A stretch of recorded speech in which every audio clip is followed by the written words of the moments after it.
Hello everyone, welcome back to Reed's Reviews, and welcome to my review of the HG Witch from Mercury Darilbalde.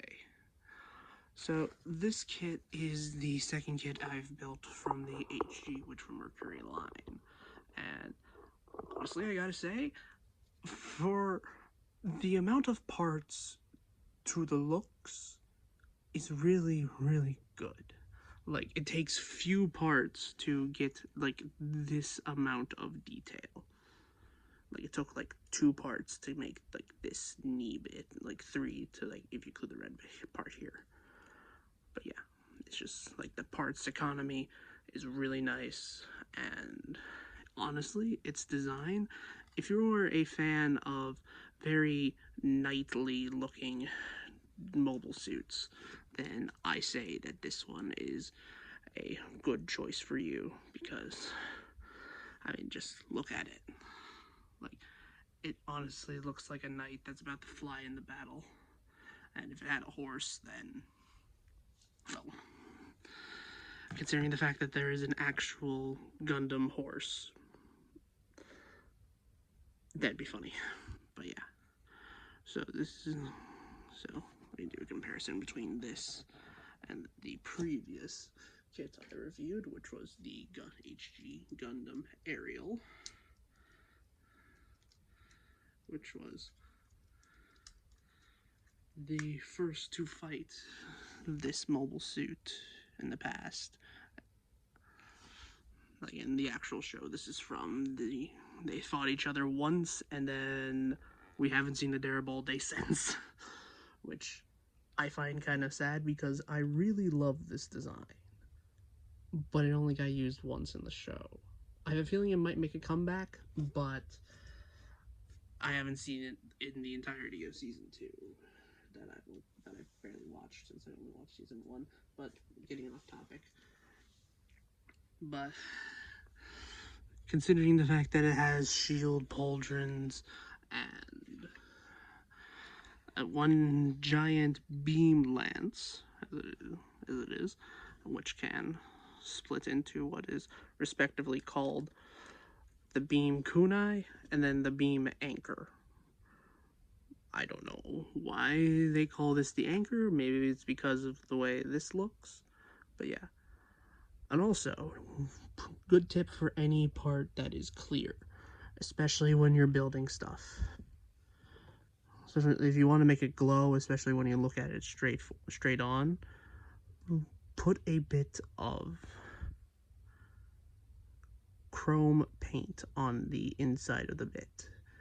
It always makes it very shinier, and it makes it look so good, especially on like a flat clear piece, like on another kit that I'm going to review, like just to show, for example, like that all in there in that lens is chrome paint, and it's very reflective. It's the camera's annoyingly not picking it up as well. I hope it'll pick up better for once I review this guy, but this will be a later one.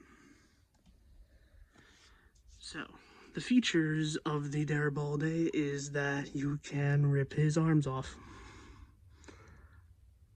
Like, literally in the show, he can launch his arms off and they can fly around as individual things. Like, both of them, like, you just, like this one as well. Also, pro tip for anyone building Gunpla and they don't want to just have accessories lying about, grab a sandwich bag, stick the stickers in with it, so that way it helps you identify it. It's just easier, and especially if you're carrying it around. But yeah, let me just grab the alternate hand for a second so I can show it, and also I will need other parts from this, so just give me a second. And it just comes annoyingly with the one open hand instead of like just 2 open hands, because I don't know, it's how Bandai designed it. But yeah, the best way to put a weapon in his hand is remove the back cover and then just hold it there, and then here we go.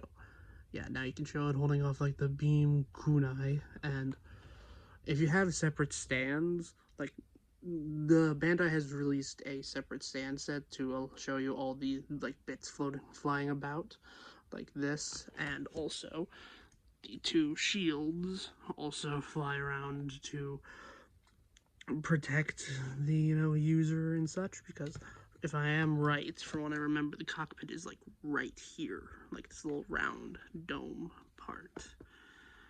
Yeah, and if you're wondering like why would it send its arms off into battle and leave itself defenseless, it is not. It has replaceable arms on the back that can also fly about, that are stored right here on the back and can replace the arms. But you're wondering, why does it have nubs? It's so that way it could literally have a beam saber for a hand.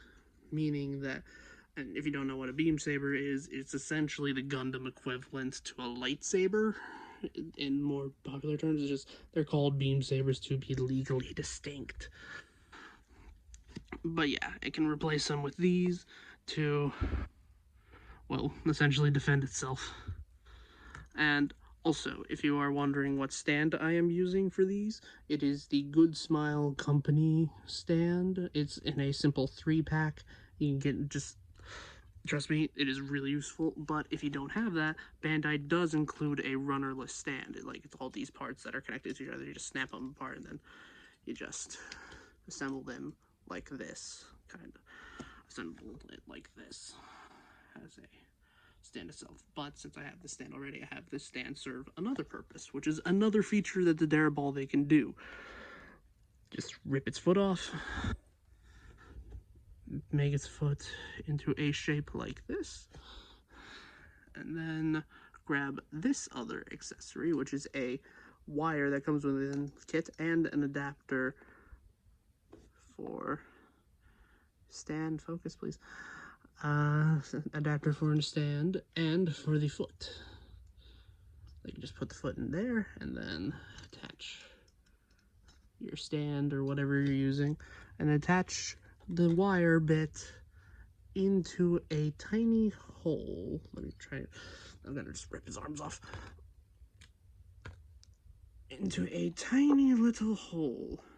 If my camera can focus. Yeah, into a tiny little hole into the ball joint, which can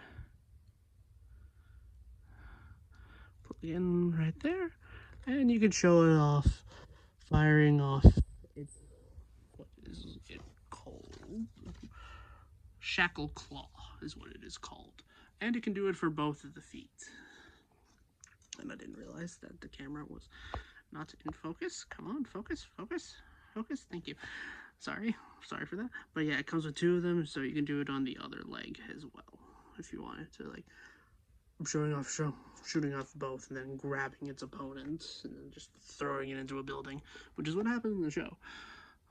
But yeah, I'm going to take this off and grab its foot back because I want to show you the sticker placement and how it works.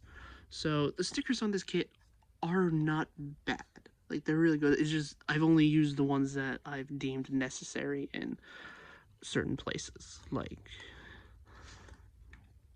take it off the stand. In places like, focus. Okay, yeah. Like under the sticker, like this here, these 3 green lines, that's a sticker, and same thing on the other shoulder, and same here on the hips. But the thing is, you don't have to worry about these stickers peeling off because there is a clear piece on top of each of them. There's even one in the chest. Like, you can't really see it all that well because it's at a weird angle. I have to turn this upside down to even like show it on light.